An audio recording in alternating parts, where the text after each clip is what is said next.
think. Listen. And put yourself back in the room. No, you put yourself back in the room. See, that's the thing, Sarah. Listen, you're not making sense. How can I analyse his behaviour? Do I look like a doctor to you? Do I look like I analyse? Do I look like I analyse people's disturbed behaviour? Do I look like that to you? So how can you sit there and ask me, a victim? No, because you're taking the mick. How can you ask me, a victim, of what hand did he tear my hair and what fist did he punch my face? Do I look like a doctor to you? No. Do I look, am I the aggressor? Do I look like the accused aggressor to you? So how can you ask me about his conduct and his behaviour? Because you're not making sense. How can you ask me about how he conducted himself in that room and what hand did and what hand didn't? How can you ask me that? I'm not him. So how am I supposed to know that? I'm asking you if you remember what happened. That's not what you just asked me though. You just asked me what hand did he use to rip out my hair and what hand did he use to punch me. Can you I'm a remember victim. any of those things? I'm a victim. Yes. I'm not the aggressor. No. I'm not the abuser. No. And you're not being interviewed. To be quite frank, you're asking the wrong person. Well, I'm asking you what you can remember. So you've told me that he punched you, and I'm asking you if you can tell me any more detail about that punch. Where he punched you. He closed his fist, drew it back, went forth, bang, drew it back again, went forth, bam, drew it back again, went forth, bam, and he took his hand, ripped out my hair, picked me up, threw me on my back on a light bulb. There was blood everywhere. Then he picked me up again, threw me on the front and sat on me for about 10 minutes, it felt like, until my ribs actually cracked. And whereabouts was he punching you? In my face, in my head. And what I was had the result scars. of that? He scraped all the skin off the side of my face where he had punched me. And you're showing me the right hand side of your face. He punched me on this side because I've got a black mark there where he actually punched me. And he pulled your hair out. Pulled out my hair. And you said he flipped you on your back. Do you remember how he managed to do that? I just felt like a rag doll being thrown about. You said he picked you up. Can you describe how he did that? I don't remember. I just remember getting thrown to the floor twice and being sat on for about 10 minutes. I got thrown on my back because my back got cut open inside the holding room, and I got thrown on my stomach because he sat on my back and broke my ribs. And these are the two people that you said had witnessed it. I don't know who they are, but they were in the room while this incident was occurring. Was that while the whole thing was going on? Yeah, they saw were it. there for part of it? They saw it. And did they Intervene them. Okay. And you said that he was sitting on your back for about 10 minutes. So tell me what was happening in that 10 minutes. I was hyperventilating, trying to talk him around. I was really scared. I was just trying to talk him around to get off of my back because I couldn't breathe. He was at a stage where there was no talking around. You know, he could have ended up doing more damage than what he had done. And I don't think he actually realised what he was doing. To be quite honest, I don't think that, I don't know, but I don't think that he actually realised the damage that he had done. And was there any conversation within that 10 minutes that he was sitting on your back? He mocked me once I got up into the van. Can you tell me how you got up? Oh, he got me up. How did he do that? He dragged me out like a sack of potatoes How did he drag you? by my arms. And you said that he mocked you. Yeah, he was, I said to him, I'm going to report you and I'm going to press charges against you.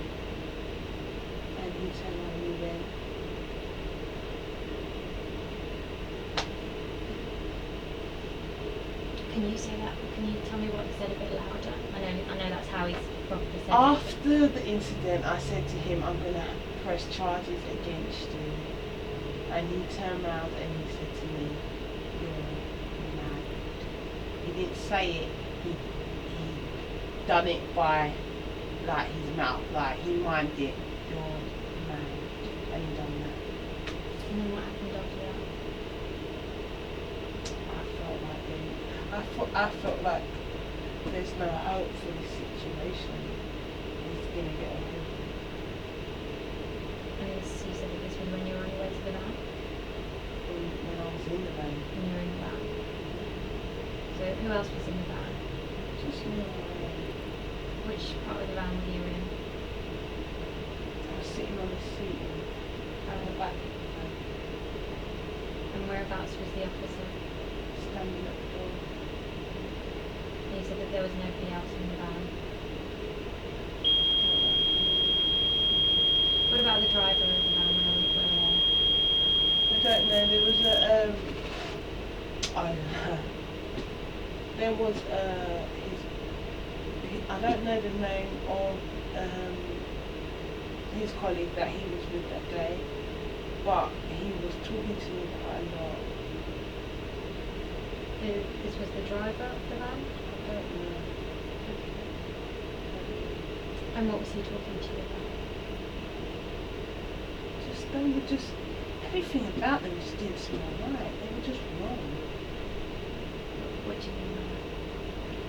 I don't know. I don't know I don't know I don't know what their agenda was. Like, I don't know if they were trying to talk me around, or if they knew that they were in trouble, or if they sent their colleague to try and calm me down because I was really upset. Or I don't know what their agenda was. I'll never know, and I really don't want to know. I just feel that they're not professional in their field, and I feel that they're not on merit to our country. I think that they're a disgrace, and they should never work for Metropolitan Police ever again, because they're just thugs in uniform, and it's a disgrace. When you say they, who do you mean? Him and his colleague. So the first officer on the scene and his colleague? He was on his own. When his colleague came in the van, that was his bunch friend. I feel that not only that they work together, that they're actually friends. That's what they've portrayed that their relationship was. And you said that you think that they're a disgrace. I feel that the actions that they had done, they were ruthless, they were heartless, they were thugs, they were villains, they were every nightmare you can imagine. It was just awful. Why is it that you say that the second officer was a thug? Because the way that he painted his portrait about himself, it was just, I don't know, I just feel that, because he saw me being battered, being ill-treated by his colleague, and all he kept saying to me was, calm down, as if to say I was going to hyperventilate and pass out or something like that. That's all he kept saying. He didn't stop the man from ill-treating me. He didn't stop the man from beating me and dragging me from where we was to the cell. He didn't help any of that. He was just there making noise. Like, he didn't help me. So which part of it did he see? When did He he saw come to me, the room at the back he of the shop? saw me at the back of the van, Right. because he collected me with his colleague. They took me to the back of the van, they took me out into the holding cage. He was there, he was standing right there, talking shit in my ears. And then, when we got into custody, there was an incident in the cage where he had, there was an incident in the cage where PC Kid assaulted me again. And all the booking sergeants were all sitting there watching. Tell me about that as well. I was standing up, and he actually said that I tried to assault him by spitting on him. He said that, right, He said that I tried to spit on him. Now, that's assault. I didn't spit on him. No spit came out of this mouth and touched his body. He was like a lunatic on steroids. He was acting really odd. And his colleague looked like he was really shocked, and like, he was trying to like pat it all down, like hide it under the rug sort of thing. Do you know what I mean? Like, it won't happen, you know, don't worry about it. It was like that sort of thing. Do you know what I mean? Yeah. You'll be alright, you're getting out anyway. You know, don't worry about it. Stop upsetting yourself. You're doing this to yourself. Stop doing this. You're doing this to yourself. So he said that you spat on him and you said He said that I didn't. spat on him when I didn't. So how did he assault you? He grabbed me and he banged me up on the cage like that. So what you're showing me is he grabbed you by both hands. Yeah, he grabbed me by both hands. Where did he grab you? Like on my chest, on my coat. And he just